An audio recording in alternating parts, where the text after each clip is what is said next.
Hi everyone. Hello, hello, hello. My name is Brian Francis. I am coming to you from beyond the grave, from the other side, because I am dead. I gotten sick, and I sound terrible, and I apologize in advance. But it's me, your good friend and voice inside your head, Brian Francis, joined in the lower left-hand corner of the screen by two wonderful folks, Alex and Gabby. Alex, would you please introduce yourself? Hey, hi. I'm Alex Waro. Still, somehow, for some reason, an editor at Gamasutra.com. But my job status notwithstanding, we are joined by a much more interesting and talented guest. Special guest, would you do us the favor of introducing yourself and telling everyone what you do? Sure. I'm Gabby DaRienzo, and I am the co-founder of Laundry Bear Games and the designer/artist of A Mortician's Tale, which is what you're playing right now. Yeah.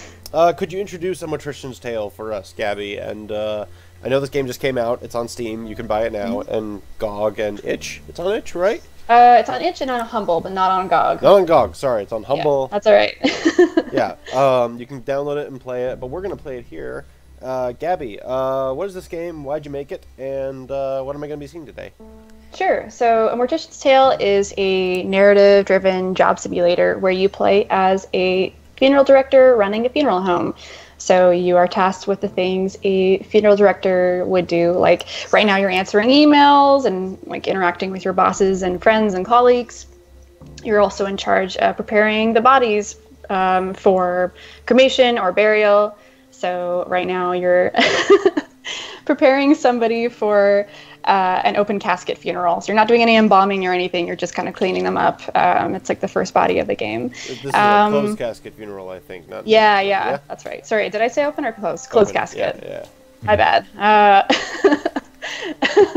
On top of that, you're also in charge of attending the funerals for the deceased that you're preparing and interacting with and listening to their remaining loved ones and kind of hearing their stories. So all in all, in the game, there are 8 different bodies that you're interacting with and 8 different families or loved ones of the ones you're interacting, or the deceased that you're interacting with, that you can talk to. But there's also a story that is going on about the funeral home that you're working for. So as you progress the game, you learn more about the funeral home you're working for and how it changes over the course of the game. So when you start out, it's run by a family-owned business, and kind of midway through the game, it's going to be bought by a larger funeral conglomerate, and so you kind of see how the funeral home changes when that happens. Yeah, it's So Brian's going through for the first time here, and I think having recently wrapped it up, I kind of want to sort of dig into what this game means to you and why it was important to bring it all the way to launch. But to get there, I think we need to talk about where it came from. So, like, where does this project start? I think it was a game jam, right? No. So I prototyped this game a couple of years ago. So I read Caitlin Doty's book, Smoke It's in Your Eyes, which I believe you just finished last week. Yeah, it's a happy coincidence. So Caitlin Doty is a LA-based mortician /author/YouTuber. And she wrote this really, really amazing book, which is kind of like a semi-autobiographical book about her career as a funeral director. And it's really informative and super fascinating, but it's also quite funny. And she also talks about like the Western death industry and kind of like the history behind it and what's going on during it. And so we have a few friends who are funeral directors, and I always thought their job was really cool. But it wasn't until after I read Caitlin's book that I was super duper inspired to make this game. And specifically, I really liked Caitlin's story of kind of like starting in the industry and kind of learning more about it and kind of dealing with some bigger things that she didn't like dealing with, and kind of moving off and starting her own business and doing different things. So I was really inspired by that. So I prototyped this game solo like 2 years ago, just for fun. Didn't think anybody would be interested in it. And then I shared a couple screenshots on twitter.com, and people were really interested in it. And so at the time, my partner, Andrew Carvalho, and co-founder of Laundry Bear Games, and I decided to make it into a bigger thing. And so from there, this is before we actually started Laundry Bear. This is just when we were just like pre-Laundry Bear. And so from there, we're from Ontario in Canada. Canada has a lot of like really awesome games funding, which is really, really awesome. And so I applied for a grant through Ontario Arts Council, just like a small grant, and I got it, which is really cool. And so that grant allowed me to bring on more people to make this a bigger game. So then from there, we hired a larger team to make a Mortician's Tale. So we hired Caitlin Tremblay, which I believe you're familiar with, who's the lead writer of the game. And we hired Jen Costa, who is the sound designer, and Helena Heron, who is the composer, and Robbie Duguay, who is the technical sound designer. So he's the person who's in charge of like implementing the sounds into the game. And then who else? Chris Dwyer, we just recently brought on to do PR, and he's been amazing.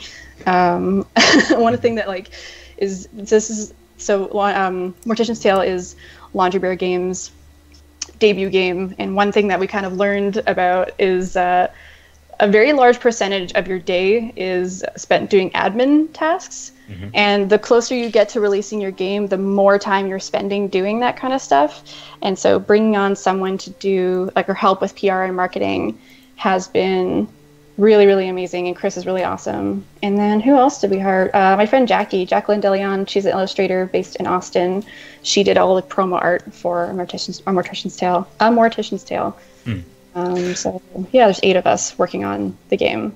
Yeah, that's awesome. Nemo Grinder is popping in from the chat. I can't remember who you did that Andrew. with. That's Andrew. Hi, Andrew. Andrew said we built this game on a laptop that is slowly but surely falling apart. Just a quick reminder: if you're in the chat, feel free to drop in and ask us questions about the game's design. We will pass them on to Gabby for you while I prepare this poor man's body for the great beyond. Yeah, so we were talking before we started. You got Chris to help out with a little bit of outreach and marketing, and he emailed us, and it happened to be a very happy coincidence because I was reading this book at the same time, and I was like, oh, this is fantastic. I'm all about this. Let's do it.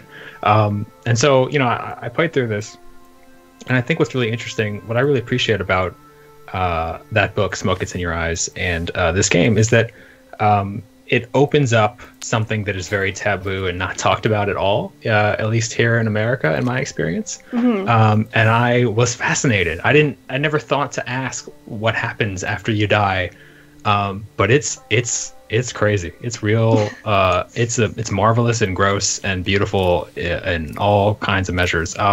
So in this game, like that seems to be one of the core components. Is just like letting players go through the ritual of cleaning and rubbing and scrubbing.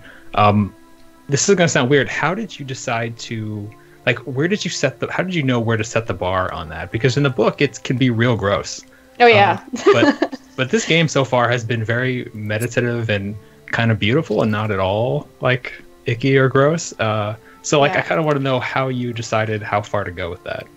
I think with the game, and like understanding that it is a game and that and we're going to be encouraging players to interact with this stuff directly, it was really important for us to make sure that we find the correct amount of like the correct balance of accuracy versus comfort.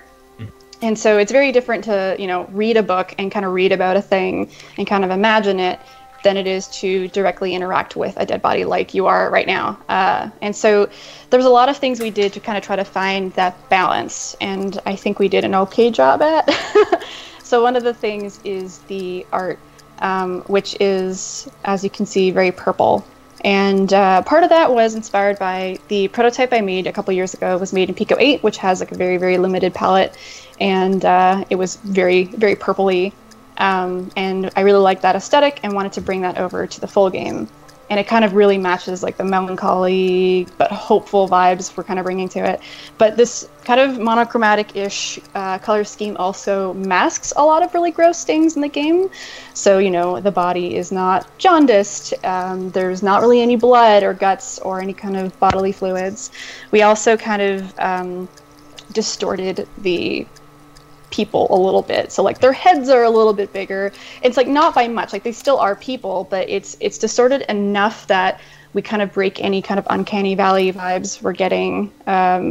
It's very different to work on a body that looks like you than it is something that's like a bit more cartoony. And that kind of balance we've also extended to quite a few things. So sound designer Jen Costa, who I think is in chat. Yeah, Teamster sub is Jen.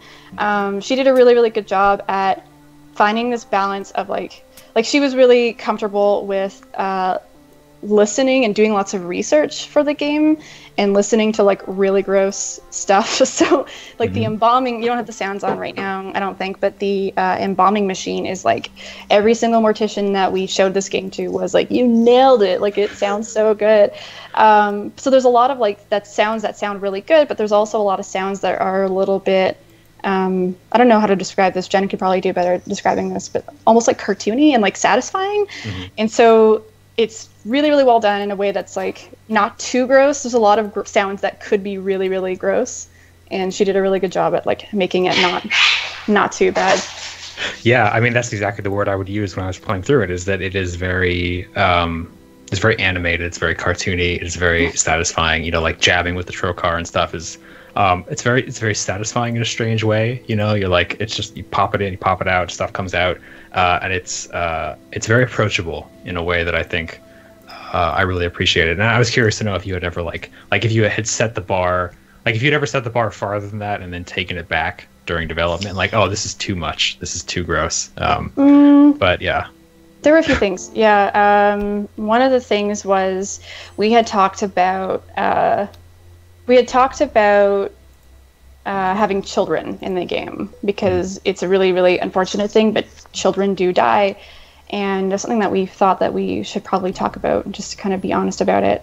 But at the same time, none of us on the team have had that experience like losing a child. And so we didn't feel like it was okay, or like we didn't feel like it was appropriate for us to kind of explore that. So we decided to take that out. Another thing too is there's some grosser procedures when it comes to preparing a body for burial. That just like like trying to find the line of like, we want to show as much as we can, but there's certain things we can't show. So one of the things, I think it's in Caitlin's book, is talking about putting diapers on people so their bodies don't leak. And so we were like, there's no way that we can there's no way that we could do that. There's no way that we can Yeah. Like there are certain stores we can't bring this to. There's a certain level of comfortability, or like comfortability, is that a word? It's a certain level of comfort that we need to kind of aim for. And as soon as we bring in diapers, we kind of just lose that. So there's things like that we did. Yeah. I don't remember a bit about diapers. I do remember some descriptions of what it's like to prepare a body after it's gone through an autopsy, and that can be that might not fit very well in a cartoonish video game. But let's sort of step away from that for a minute and get into like real game dev talk, because you mentioned you prototyped this in Pico 8, and I love Pico 8. Yay! For those who don't know, Pico 8 is a virtual console. It's a fantasy console. The name of the developer escapes me. I think it's Lexa Lawful right now. Yes. And it is amazing. It is a self-contained game making tool. Let's talk a bit. How did you become acquainted with Pico 8, and why did you choose it to actually prototype this idea? Oh, I can't remember how I was introduced to it. I think Matt and Noel made Celeste, and like they made their like Celeste prototype in Pico 8, and I think that's what introduced me to it. And I thought that was really, really fun. And I think that might have been the first game that I played in Pico 8. But really, really cool little tool. I like the restraints on it. It makes it really like simple. And we actually used it. So I volunteer sometimes with a group called Dames Making Games here in Toronto. Oh, yeah. And they do a bunch of workshops and things like that. And they did a few workshops with a local school with Pico 8. And it's a really, really great tool, especially for like young kids who are very new to making games, because it's kind of everything in one place. You can do all your art and all your music and all your programming in one area. And the restraints on it are kind of nice because it's not like overwhelmingly like tons of options. But for, people who'll be making games like myself, or for like Matt or Noel or whoever, it's kind of a neat challenge to make something in it that is so limited, like a limited tool. So that's what kind of drew me to it. I also was seeing a lot of people on Twitter doing mock-ups. Oh, what's their name? Someone on Twitter, I think it's Cast Pixel is their Twitter handle. They were doing some really, really cool art stuff in Pico 8. And so I was like, oh, this is a great tool. So yeah, I mean, that's how I was introduced to it, is through Twitter. So let's, when you prototyped this in Pico 8 and then you made the decision after you got all the good feedback to produce as a full-fledged game, this may sound weird, why did you move to Unity, and what was it like to try and like take what you had in Pico 8 and then try to like blow it up in a different engine? Yeah, so I've been making games in Unity for 5 years. It's the tool I'm most acquainted with, and so a lot of it was just like, yeah, comfort. It was my partner Andrew Carvalho, who's the programmer on the game, is also like a lot of his experience is Unity as well. So it was kind of just like the easy choice for us. But other than that as well, I originally had thought about doing the entire game in pixel art. And when I thought about when like we designed out all the different portions of the game, especially the portions that are dealing with bodies and like some more specific things, like putting in eye caps or sewing mouths shut, it's really, really hard to kind of get that detail across in pixel art. And I wanted to be able to do that in a more detailed way. And so we decided to move to something that was a bit more detailed. I also have just been, I'm pretty new to 3D. I've been doing it only for like a couple of years now, and just really wanted to kind of do some more stuff with that. So a lot of it was just purely because I was like, I want to make a 3D game. But a lot of it also was intentional, just because, you know, we do want to be able to show things fairly accurately, and it's a bit hard to do it in pixel art often. Yeah, so. Brian and I were talking about that before we started. Brian, you wanted to sort of dig into the idea of how you present a really readable, approachable game in 3D, right? Something like that? Yeah. I've brought this up a lot lately because we've played a lot of games from either an isometric or a top-down perspective. I'm curious about how you approach like representing this very realistic environment from an isometric perspective, which in game space is kind of reserved for strategy, you know, these kind of thinky, interfacey kind of games. I'm curious how you approached like essentially looking at the world from this way and making it work, making that style work for you, going from Pico 8 to Unity. Yeah, I think it was Andrew's idea to make it more isometric. I like the idea of having like a vignette almost. So when you're in the overworld, when you're in the actual morgue and funeral home, it's kind of its own room that's like very like distanced itself from everything else. And that was kind of a neat, like a thing that we wanted to do, because it kind of creates this very quiet, very lonely space for you. So when you're walking around, you're very much by yourself. And when you're in rooms with the members of the deceased loved ones, you know, it still kind of feels very lonely. Like there's nothing attached to this world. It's kind of just on its own. And in contrast, when you're doing kind of the more medical scenes, when you are like up front and and with the body, so when you're handling the body, whether it's through burial or through cremation, it's very close, and so that's straight on. It's not isometric. That's right in your face, and you're dealing with it. And so, you know, there's these two contrasts of like being alone in this space, like where you are right now, to being like up front with this body and handling this body, and that was very intentional. I don't think I answered your question at all, but that's where my brain went. That's good. Nemo Grinder, who's Andrew? That's Andrew, right? That's Andrew. Yeah, Andrew's answering. Andrew wanted to add that they like the feeling of a diorama, that the isometric look. I was going to. The only thing I'll add on that is diorama. I've been thinking a lot about how dioramas like make for such good game design. Like they're just such like wonderful little things to learn from. But that's just my own musing. Anyway, I'm gonna duck back into the chat here. There was a question earlier. This is an interesting, different kind of game to sell on Steam because it does run somewhat short. Like I'm actually trying to do my best to not run through the whole thing here in like an hour or 20 minutes or whatever.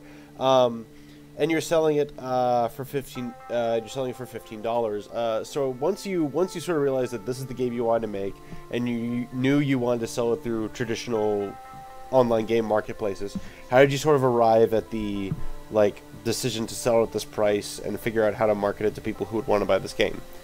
Yeah, we talked about this a lot because sorry, my Slack's going off. No worries. I don't like the idea of pricing your game low, your short games low. I don't like that idea of like, this game is only a couple hours long, it should be $1. Like, I think we put a lot of time and a lot of effort and a lot of craft into a Mortician's Tale. And I really think it deserves to be at a larger price point. And I don't think $15 is an unfair price point for what the game is and for how long it is. And, some people have been pretty upset by that. Overall, it's been very overwhelmingly positive. Every single piece of media, every single piece of press, 99% of the feedback we've gotten has been overwhelmingly positive. And this price point has not deterred anybody from playing it. So there's like 30 people on Steam who are unhappy about it, but those people would be unhappy about it no matter what the price point is, because it is a short, narrative-driven game that has feminism in it, that has lesbians in it, and I just think that people are always going to be unhappy with what you make. And so we looked at this game, we looked at how much effort and work we put into it, and we thought, $15 is a good price for this game. And that's I don't know how else to justify it, and I don't think I should. And I think there's so many short narrative games that come out that price themselves way too low. And I think that like really, as game developers, we need to value our hard work and value what we do. And yeah, so I'm sorry if person in chat is upset about the price point, but that's where we landed on that decision. So yeah, I think that those comments are good because I think sort of standing up for yourself and the work you put into a game is something a lot of developers have to balance. We've talked a lot with one-man teams, one-person teams, multi-person teams all throughout the year about how they price their game, and the answers have all just come back to these very different there's. I don't think we've gotten a consistent answer to that question all year, Alex. Do you think that? Yeah, no, it's like been the only consistency is that everyone's they thought they should put it lower and then ticked it up a bit to make sure they could eat. Yeah, it's we're just gonna walk this line until the end of time, which is are these things just are they products or are they like works of expression, right? And they're both. So it's you have to sort of no matter which side your game ends up leaning on, you're gonna hear from people on the other side who are like, this isn't enough of a well-priced product for me, or it's not enough of an artistic statement for me. And I think this game is really interesting because it touches on something that games don't talk about at all, really, which is death, death in a way that is final, and you don't restart, and you don't. I mean, it's funny because this character sees death so many different times, but what it strikes me as is and Brian, you and I were talking about this in chat earlier. This game cites organizations like the Order of the Good Death very prominently, and it says hey, we want to raise awareness of death through literature, through music, movies, art, creative expression. And this is a game that shows people in a very no frills way what happens to you after you die, and that is how do you put a price on that? And is that a video game? Video games are uniquely equipped, I think, to give people a chance to lay hands on stuff and put themselves in a role that they wouldn't otherwise be in. And that's a really valuable thing to be able to offer people. But pricing it, I don't know, what is the new experience worth? That's something I think we'll never really be able to... I wish I had my camera on so that I could take M-Kid's comment here and properly represent it. M-Kid says, pay for small games. And what you're sort of hearing there in the background is me clapping my hands in that Twitter. I agree. Emma's totally right. I have the personal philosophy is I weigh a lot of things against the price of a movie ticket. If I'll go spend X, if I'll go pay X amount of thing for a movie or a book signing or something, things that's only an hour or a couple hours, and luckily that's almost everything winds up being worth it at that price. Because ages ago, the early 20th century cinema financing for building a structure that was helpful to reference. I don't know if that sentence made sense. So I'm going to talk about something else about interfaces. Sure. Gabby, I have played a lot of games this year where I've interfaced with a lot that have been kind of simulation-ish in nature. I'm kind of curious how you walked the line between like sort of letting people fumble through these interfaces organically and guiding them along the story that you're trying to tell. Because what's interesting is we were talking with the makers of a game called The Infectious Madness of Dr. Decker, and I was telling them about how I felt like the experience I had was like through their interface of interviewing these FM patients who were recorded with an FMV studio. I was just felt like I stepped into a role playing of like an awkward investigator who was just sort of creeped out by everything going on and able to like, but I was able to put that into the game chat. Your interface is much more linear, you know, like I can click through the emails the way I might click through my own emails, but there's a pathway marked forward here to advance the plot. How did you sort of navigate coming to this interface and deciding that you'd want the player to be able to peruse a little, but generally still like you don't let them forgive my bluntness, but you don't let players desecrate bodies. Like you guide them on the path to preserving them correctly. So that must have taken some active decision making.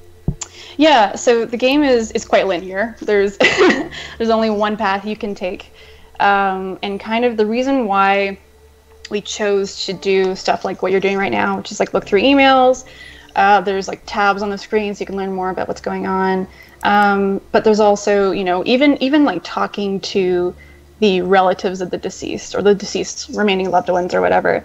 Question, are these prices real that I'm looking at right now? Yeah, those are.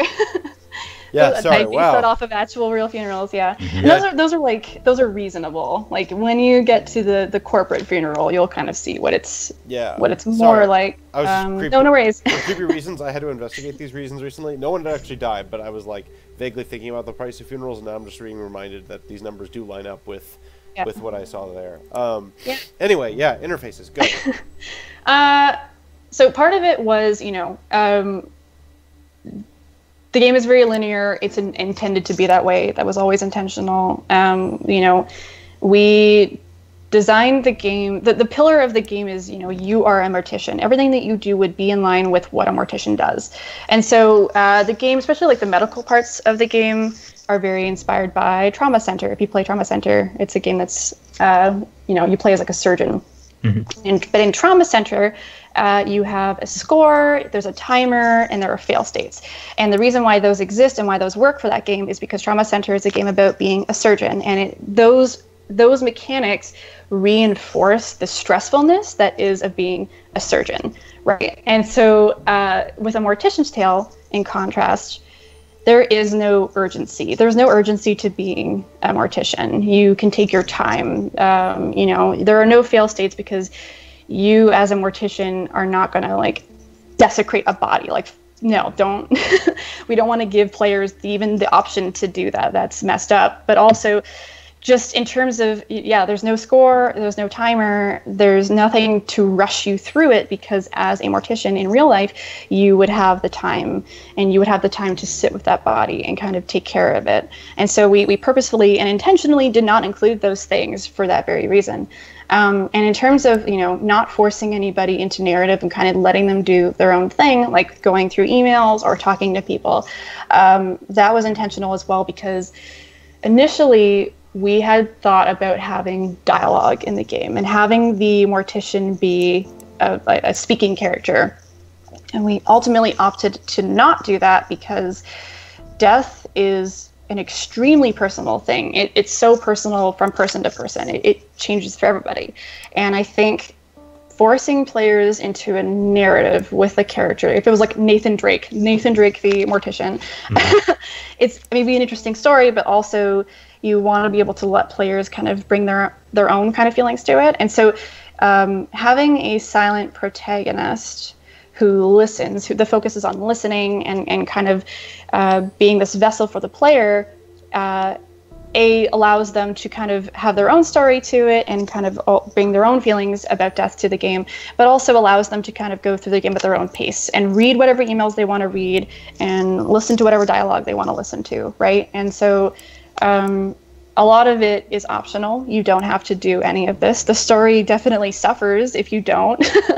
But I mean, I think if you are a person who doesn't want to listen to grieving loved ones or read through your colleague email, like it's, you know, the story that you expect is going to be bad anyway. So if I'm kind of rambling at this point.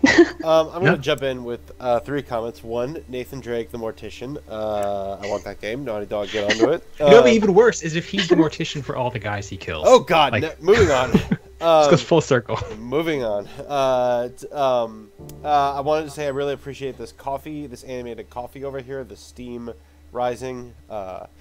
This is what a nice cup of coffee feels like to me, so just having it sitting on my computer is nice.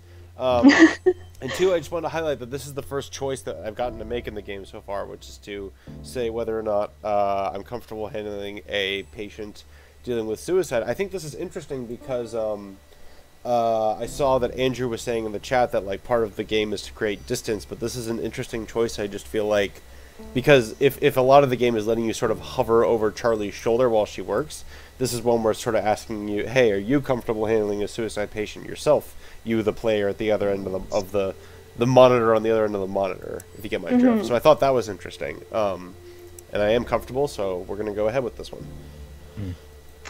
Yeah, so you should jump into that. Before we get too far afield, I want to jump back a second to like just the business of putting this game out. You know, like it's 2017. The indie apocalypse has come and gone and come again and gone, and then I don't know if it's still going on.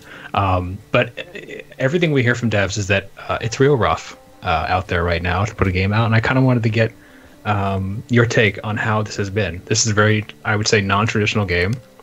It's out on Steam alongside everything else. Like, what are your expectations for this at all, and how well has it done so far? It has exceeded our expectations by a lot. We had a conversation about kind of what numbers we were expecting in terms of sales, and I think we had like a monthly goal, like what we expect to make in the first month, and we more than doubled it in the first day. We didn't expect anyone to like this game. We know it's super niche. We know it's a narrative game. We know it's short, but the amount of people who were interested in it just exceeded our expectations. And we have been getting, it's been like 2 days. It's been like 2 days since we've put this game out, and we've had so many, like, again, like lots of positive press. Every single piece of press I've seen so far has been really wonderful, but just a lot of messages. We've gotten a lot of messages from people, and like emails and comments, just overwhelmingly just into, I guess you're talking about like money wise. Well, I mean, it's both are good to hear about, right? Like, but yeah, it's nice that people like the game is what I'm trying to say, but it's also nice that we're, you know, doing okay sales wise too, I guess. No, it's fantastic. And like, you know, it can be tricky to have these kind of conversations with a game like this because clearly you didn't just make it to keep the business going. Like, this is clearly something you guys believe a lot in. You took very seriously and you put a lot of yourselves into.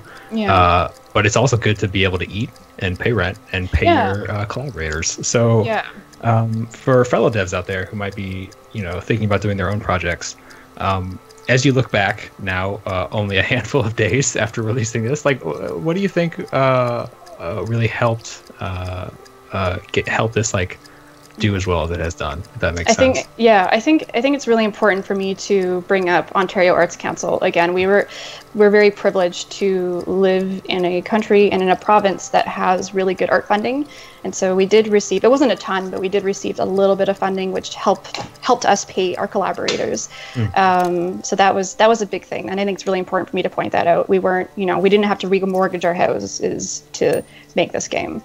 And so that puts us at a great advantage when it comes to making this game. I think the biggest advice I can give is, like, I don't know, like, you can't plan for this kind of stuff, right? Like, it sounds depressing, but you can't. You have to. I think someone in the chat said this, like, you gotta lower your expectations. That anything that good happens is good, and it's such a depressing thing to say, but I think it's really important to be realistic about this industry, and I think it's really important to come into it with a really good plan in terms of how you're spending your time and spending your money. And I think it's really important to, make sure that you're really aware of what the market is when you release and when you're working on it. But I think ultimately it comes up to, like, sometimes it comes down to luck. And I don't know. I don't think I'm saying anything positive or motivating. And I'm sorry. No, don't be. What I want to know is, do you really have a mortgage? No, absolutely not. I was thinking, because like I live in San Francisco, I'm like, maybe I should move to Ontario. That's the most depressing thing. That's the most depressing part of the chat. Everything else was just like, oh, that's. I can't afford a house. No, us either. Someday, maybe. Yeah. Gabby, I have to ask. I feel like part of the reason that games like this succeed and the sort of excel expectations is because sometimes they're just hitting a niche. Obviously, I think you all did a lot of work. I'd seen a lot of promotion for this game while it was in progress, and a lot of great work finding a community for it. But just the fact of the matter is, you're walking in territory that either not many or no developers have walked in before. How does it feel to sort of be like if not the only success, then an early success in a kind of genre of game making? I don't know. I mean, honestly, we've been just overwhelmed, just surprised maybe. Yeah. With how many people liked this game and how many people are just interested in general in this game. This started out as a passion project, first with me, but then with our team of 7 people, 8 people, and we didn't expect anybody to like this game. We knew that there was going to be a niche audience for it. And actually, what happened was we took the game to Double Fine's Day of the Devs. We were invited to come to Day of the Devs last year, and that was our first time showing off the game. And I remember just being really overwhelmed because people were really excited to play the game. People came to the event just to play it. And what's really cool about Day of the Devs is they have I don't know what to call it. It's like a quiet room for just developers, so that if you want to take a break from the crowds, you can just go hang out. And I was there at some point just drinking water, and one of the producers at Double Fine, I forget his name, but he was so lovely. Everyone at Double Fine is so lovely.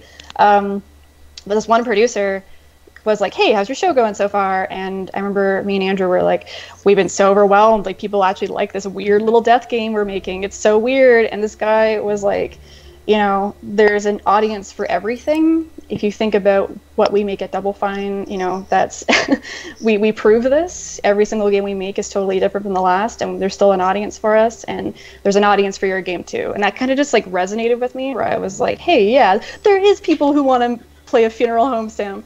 And it's the last couple of days have been just overwhelming, just how many people are interested in this subject. And so when we set out to make this game, we didn't expect anyone to like this, and I'm really glad that there's a space for these type of games, not just in terms of death and deathy games, but just in terms of little passion projects that developers want to work on. I'm really glad that there's space for this kind of stuff in this industry. Yeah, absolutely. Just to call attention to some of the more small details that I'm appreciating about this game. All the people, the clients whose emails you see, you get little portraits of them here, and I'm marveling at how a tiny square inside of another square inside of another square on my 21-inch monitor is enough to give me the tiniest bit of glimpse into someone's personality. So I wanted to say I appreciated that detail about A Mortician's Tale. Yay! That moved in. Oh, good lord! I see you finally met Chad. Yeah, I met Chad. We were slandering Chads earlier. Gabby, I think it's cool that you guys can make a game like this these days and actually get it out and get it to market. I know there's an audience for stuff like this out there. I personally really appreciate games that give people an opportunity to touch different lives in a weird way, right? This game, in a very tactile sense, lets you sort of get a sort of a limited but better understanding of what it is to work in death. There's a new Assassin's Creed game coming out, and they're talking up a lot about how they're going to give players the opportunity to just walk around Egypt and look at stuff and learn about it, and I think that's rad. Pet cats, very important. Quick, odd connection is one of the trailers for that game did go briefly circle around the whole mummification process for ancient Egypt, which is one of the things from that culture I think we teach people about. It's one of the we think of ancient Egypt, obviously for not fully the right reasons. We talk about mummies a lot, but mummification And the process of mummification is kind of one of those weird ways in which I feel like Western culture is comfortable talking about preparing a body for death, because it's almost, because you say like, oh, this is how we used to do it, and isn't it wild how we used to do it? But when we do it now, it's like, it's not that different, except the tools are different and better, and we know more about what's going on in the body, if you get my drift. I just think there's an interesting connection there between this game and what Alex just mentioned with Assassin's Creed Origins, however surface level it might be. Yeah. No, Brian, you should read, as our coworker and colleague Emma has noted, When Smoke Gets in Your Eyes. There's a whole bit in there about how, like, the practice of embalming and stuff, it was practiced in ancient times, then it kind of fell out of favor, like, for a long time. And then in America, like, it just suddenly became, like, huge and back into vogue, I think in, like, the 1800s or something. And then now it's just like, and this game touches on it. It becomes, like, just the de facto, like, get embalmed, get prettied up, get an open casket, and then that's your funeral. And it doesn't actually really have to be, and that's a really interesting perspective that I think most people don't ever really get unless they go looking for it. I had something I wanted. Gabby, you have a podcast. I do. I think it's really cool. Can we talk a bit about that and sort of like why you started it? Sure. So my podcast is called Play Dead, and it is a podcast where I interview other game developers about how they're using death in their games. And that started after I prototyped Mortician's Tale a couple years ago. I was having conversations with other game developers, just like locally, about death in games, and it was kind of neat to kind of just hear how different their feelings were about it. And so I was like, obviously this is a subject I'm interested in. I'm going to interview people about this. And so that's kind of where it came from. And yeah, I don't know what else to say. It's I'm very clearly a fan of death in games. It's a topic I'm into. Yeah, I mean, it's fascinating because nobody talks about it. It just is. Like, that's, you die in video games, then you start over, or you load a checkpoint or whatever. What do you think, just about, if you're thinking about what other developers have done an interesting thing with the concept of death that you kind of want, that you appreciate or think is really fascinating? I would love to sort of. Oh God, I have so many. Most recently, Edith Finch. What Remains of Edith Finch is so like, good. Yeah, so good. Caitlin Tremblay, who's the writer, I think she's in chat, talked about it a bunch, and it was really, really, it's really cool. I think Night in the Woods did a really good job. It's not as explicit in Night in the Woods, but they just deal with the topic of like a community dying and like all that kind of stuff really well. I think Severed. I talk about Severed all the time. I think Severed is such a good game. But Drinkbox is Severed. So the guys who make Guacamelee, they made a game called Severed last year. Yeah. Does an amazing job with like using traditional games mechanics and kind of flipping it on its head to kind of make it a bit more death positive, where it's like, you know, the goal of the game is to find the bodies of your family, and that's, you know, and at the very end of the game, your goal is to, I guess I'm kind of spoiling it. It's in the trailers. I don't think I'm spoiling anything. But the goal of Severed is to find your loved one so that you can give them a proper burial. So it's like, it's using mechanics like that you would see in Zelda. It's like going through dungeons to get the treasure, but the treasure is actually just like your brother. And at the very end, you know, there's no like everything is magically better and everyone's alive. It's just like, no, you're able to give them a proper burial. And the process of the game is kind of just like the process of grief. It's really, yeah, I can go on. There's so many games I think that do really, really good things with death and grief, but those are a couple that spring to mind. No, that's cool. I'm embarrassed to say I've never played any of those. I played Night in the Woods, so I need to go back and refresh myself. You didn't play What Remains of Edith Finch? No. Yo, it's so good. Game is so good. There's a lot of games, you guys. We interviewed I forget what his name was, the lead designer from it here, but we couldn't even stream the game because like we just didn't want to spoil it. Yeah. And it was like, it's that game is something else. This is a good year, I guess, for games like actually taking on death thematically. Yeah, I think so. Not just as a fun mechanic, a la The First Prey or other games that just do crazy things when your character dies. Yeah.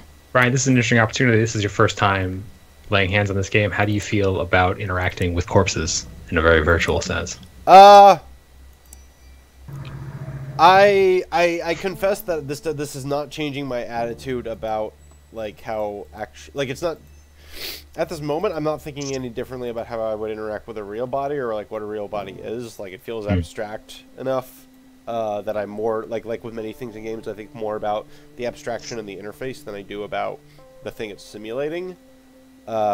Which is weird because then in other senses, like I'll think about the simulation instead of the interface.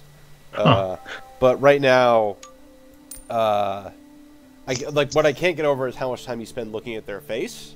That's the thing I'm struck by most here, is how much time like the people who do this in real life must have to look at people, and like you sort of even I guess if you get to look at their bodies at their worst state, you must expect them to do something normal, like look at you or move. But if they do that, something wrong has happened. Something has gone wrong. But like I'm just like the art here, which puts their faces front and center on my screen, is very striking, and that's what I'm focusing on the most right now. Yeah, I mean, I don't know, man. Like, bodies settle. Like, I've read that sometimes gases and stuff will cause some post-mortem movement that can kind of freak you out if you're not ready for it. Yeah. I know, like, playing this game and reading that book recently really changed my opinion about how I'd like to be buried. That's kind of what I was getting at, Brian. Is like, do you still want to be cremated? Do you still want to be put in a casket? I personally want to be put in a longboat with my prized possessions and put out to sea and then set on fire with flaming arrows. But that might not be good for the environment. Yeah. Guess what, Alex? If that happens at your funeral, it's totally going to be like Game of Thrones, where that guy just misses the boat 3 times before someone else take the arrow. I've never seen Game of Thrones. I just thought it was a cool idea. Is that like, do they? That's like from season 3 or so. Maybe season 2. Oh shoot, it might be. I forget where. It's Rob's still alive at that point. So my solution to that problem in my head was like, it's really hard to hit something with a bow and arrow at all. So I was gonna have all my friends come to the party and then get drunk, and they would at the end they would light the arrows in the campfire by the sea, and they would shoot it into the thing. But secretly I would put a little device in the boat so that like my girlfriend could just hit the button and it would just go up, and everybody could cheer, and they wouldn't have to admit that nobody could hit a boat with a flame bow and arrow, because who could do that? Anyway, sorry. Now I think I'm just going to be cremated. And, Alex, would you like to read out your last will and testament on the stream? No, but I guess if anyone finds this and this is the last recording, don't do that, because that would be like really expensive. Just bury me under a tree or something. Real quick. We only have about 10 minutes left to talk with Gabby. If you have any questions from chat about the making of this game, please feel free to ask them. We will gladly shove them into the conversation. I guess the last question I have to ask is, how do you, Gabby, what are you playing any games right now that you think you go, man, I wish I'd been playing this game while working on this game, because now it's giving me some new ideas about how to like tell the story of these people, I guess. I don't think so. I've been playing a lot of Persona 5. Nice. It's the first time I've ever played. I was doing this thing where I was like, I don't have time for long games. I can only play short games. That's the life I live now. And then someone was like, hey, you should play Persona. And then it's been like 130 hours, and I'm like, this is the best game I've ever played in my entire life. So nothing in Persona really has influenced Mortician's Tale, but it's just a very good game. That's not a good answer. I'm sorry. Just Persona 5 is really good. I've heard good things. I did Persona 4, and I don't know if I can do another Persona. Our chat is very excited about Persona. Yeah. They want to know, are there any Easter eggs in this game? Yes. Okay, because every question I ask has to be fielded back through helping other game developers. What makes a good Easter egg? So for us, there's like 8 or 9, and for us it was references to friends' video games. So we have a lot of friends who make video games, of course, and who were either like big supporters of the game, or I freelance on the side, so I do laundry based stuff part-time, and so there were games that I worked on that I was like, I want to hide this in the game somehow. So there's there's a bunch of Easter eggs. Actually, there's one on the screen right now. The coffee cup has a little spaceship on it, and that spaceship is from SSMP Shoot Mega Pack. Nice. Which is a local multiplayer game from Toronto. So that's one of them. In the prep room, if you go back to the prep room, there's actually a reference to Severed on the wall. So there's a bunch. I won't spoil all of them because I won't be able to find it. I see the Severed reference there. Yeah, there it is. Yeah, I see it. That's cool. They're from Toronto, and they've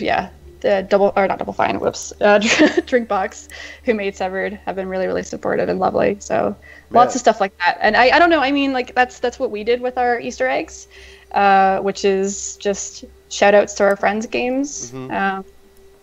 We're very appreciative of our friends. So that's kind of what we did. So I don't know what makes a good Easter egg, but that's kind of where, yeah. I do have actually just weirdly stumbled on another question. Sure. My first question was like, what would you do if you ever had the opportunity to put your friends' game characters in your game? But then I was like, no, Brian, that's a dumb question. That doesn't really have much takeaway. So my actual question was, if you thought of more stories, more short stories, like more little funeral tales that you think needed to be told, would you like do a DLC or something, like even if it's free or if it's $1 or something? We thought about it, to augment this game and like add more tales or something. We thought about it because, there's a few things that we didn't get to do in this game, mainly because it didn't feel appropriate. Like we're pretty happy with the length of the game, and it didn't.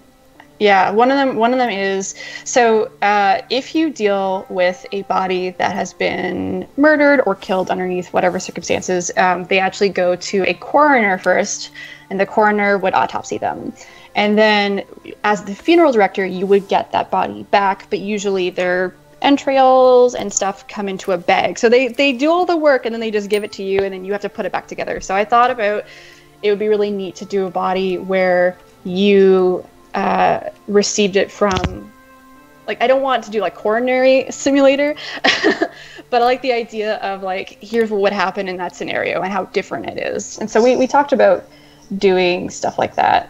We didn't want the game to kind of like it kind of changes the narrative a whole bunch when you do that, but that was something that I thought about. Like if I ever did, I don't know, I'm not making any announcements, but if we were able to do a spin-off or DLC or something, I would love to kind of explore that territory because I think it's super interesting. Yeah. No, I think I was surprised. I think there's a lot more to go into here. Like you could, like, even we can see on the stream now there's a woman being prepared and you guys are very generous about like keeping her covered and like I thought for sure that a core, because what fascinates me about this topic is like, you know, there's so many things that we don't talk about in life, and that once you're dead it doesn't matter, and like that's sort of like there's a lot of room to explore there in terms of like just laying out the body for what it is and taking care of it as best you can. But I think by not doing that, you create a very like respectful and kind of very thoughtful narrative experience. I'm not going anywhere with that. I just thought it was cool. But there certainly is a lot more you could do around this subject. I guess what I was thinking about was I was interested in the idea of like of a Mortician's Tale. Like now that you have the tech and the tools and the distribution platform, being almost like a platform to tell other stories about death down the line. Like you wouldn't, like now that you've done like sort of like the ground, like it's weird, like you think about this long journey you've been on to make this game and then it winds up being groundwork for other ways to tell tales. I don't know, like I've been thinking about that a lot with AAA games, but I was just thinking about it and realizing this indie game could do the same thing. If that was feasibly possible. I don't know, maybe it's it's like, nope, we burned up the game maker after it's gone, we'd have to start from scratch. We deleted Unity. We can no longer make this video game. Yeah. Devin Brimmer in chat asked a question that I actually meant to ask earlier and I forgot to.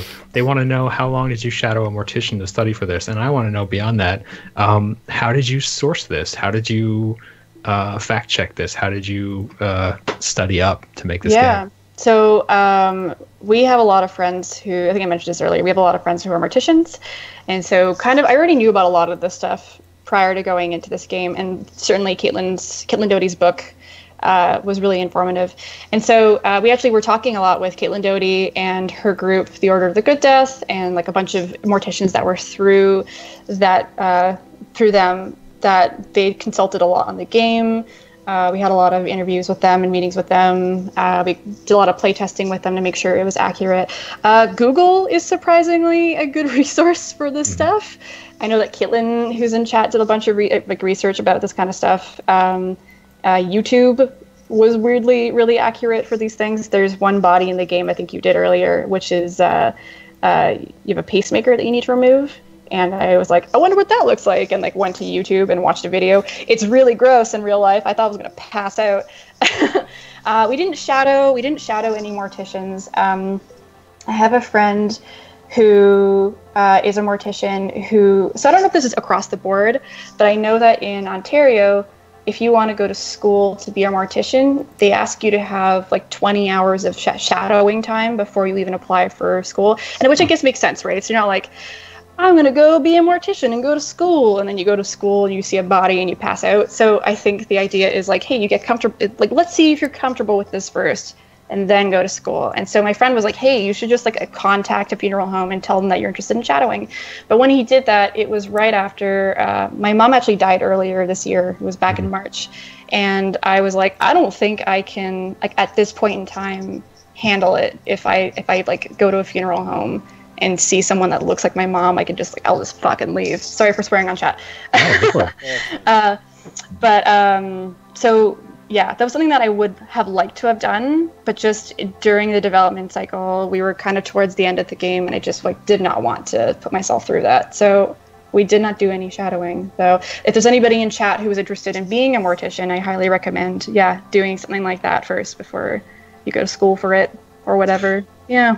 Yeah, I'm sorry to hear about your mom. It's okay. I didn't mean to bring it up so like right at the end of our conversation, but yeah, I mean, we should wrap this up, but I do think that is like, if you're comfortable talking about it, like, how did that experience shape your work on this game and why you think it's important? It definitely had a lot of effects on the game. I think, there were certain stories that we talk about, certain NPCs that say things that come from that experience, but the game as a whole, is made up of our team's experiences with death. So it's not just me, it's our entire team has obviously experienced death and grief and loss. And so, almost every body that you see in the game, all the NPCs are based off of personal experiences. I know Caitlin Tremblay, again, who's the writer of the game, put a lot of her stories into the game. And so, the game is definitely influenced by not just my mom's death, but like a lot of our loved ones' deaths. And I would say, like, personally speaking, on the flip side of it, the research that we did while working on the game was especially important and especially influential when my mom died, because I had all this knowledge about like funerary practices, but also just like, best knowledge about how to support my dad and my sister, and also simultaneously process my own feelings. Like, there was so much that we learned from making this game that really, really, like, in hindsight, I'm so grateful that we made this game, that like, it really helped. And so, yeah. Yeah. So I need to apologize because I accidentally finished your game on stream.